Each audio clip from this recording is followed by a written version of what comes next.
అంటే జీవించడమే కాదు, ఆరోగ్యంగా జీవించడం ఇది అత్యంత ప్రధానమైంది. మనం అనుకోకుండా కొన్ని జబ్బుల బారిన పడతాము. బట్ ప్రకృతి వైపరీత్యాల వల్ల కూడా కొన్ని జబ్బులు వచ్చే అవకాశం ఉంది. అందులో అత్యంత ప్రధానమైనది వడదెబ్బ, సన్ స్ట్రోక్ అంటారు. సో ఇది ఈ వేసవిలో మనందరం కూడా దాన్ని ఎదుర్కోవాల్సినటువంటి పరిస్థితి వస్తుంది.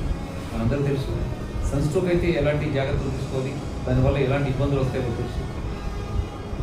టెంపరేచర్ పడిపోవడం, చెమట పట్టడం, గుండె వేగంగా కొట్టుకోవడం, కళ్ళు తిరగడం, నీరసం అయిపోవడం, బీపీ పడిపోవడం, సో కొన్నిసార్లు అపస్మారక స్థితిలోకి వెళ్ళిపోవడం, ఇవన్నీ కూడా వడదెబ్బ అలియాస్ సన్ స్ట్రోక్ యొక్క లక్షణాలు. ఇది మన ప్రమేయం లేకుండా జరిగేటువంటి ఒక ప్రకృతికి సంబంధించిన ప్రక్రియ. కానీ దీంట్లో మనం కొన్ని జాగ్రత్తలు తీసుకుంటే ఈ ప్రమాదం నుంచి మనం బయటపడవచ్చు.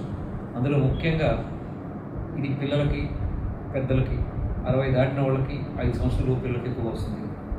కాబట్టి నిప్పు కావుతుందని తెలిసినప్పుడు దాన్ని దూరంగా ఉండడం చాలా శ్రేయస్కరం. కాబట్టి ఎండలో బయటకు వెళ్లకుండా ఉండాలి. 11 లోపున ఏదైనా పనులుంటే, అత్యవసర పనులుంటే చూసుకోవాలి. 5 గంటల తర్వాతనే సాయంత్రం చూసుకోవాలి. ఇది అత్యంత ముఖ్యమైన జాగ్రత్త.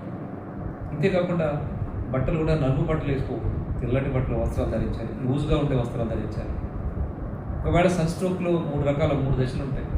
మైల్డ్ దశలో మన ఇంటి వద్దనే మనం ట్రీట్ చేసుకోవచ్చు. మజ్జిగ, పంచదార కలిపిన ద్రావణం కానీ, ఉప్పు, నిమ్మకాయ మధ్య వాటర్ కలిపినట్టుగా ద్రావణం కానీ తాగొచ్చు. ఓఆర్ఎస్ పౌడర్స్ కూడా మనకు విరివిగా దొరుకుతాయి. So ORS packets even government ఇన్స్టిట్యూషన్లు కానీ, మెడికల్ షాపులు కూడా లభిస్తాయి. సో అవి మనం తీసుకొని సేవించవచ్చు.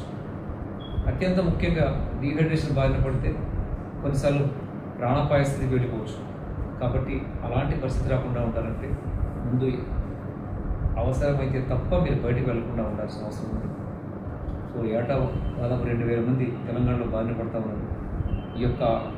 ఈ సీజన్లో మనం అత్యంత జాగ్రత్తతోటి మనం కనుక ప్రివెంటివ్ మెజర్స్ తీసుకుంటే మనం సన్ స్ట్రోక్ బారిన పడే అవకాశం తక్కువ ఉంది.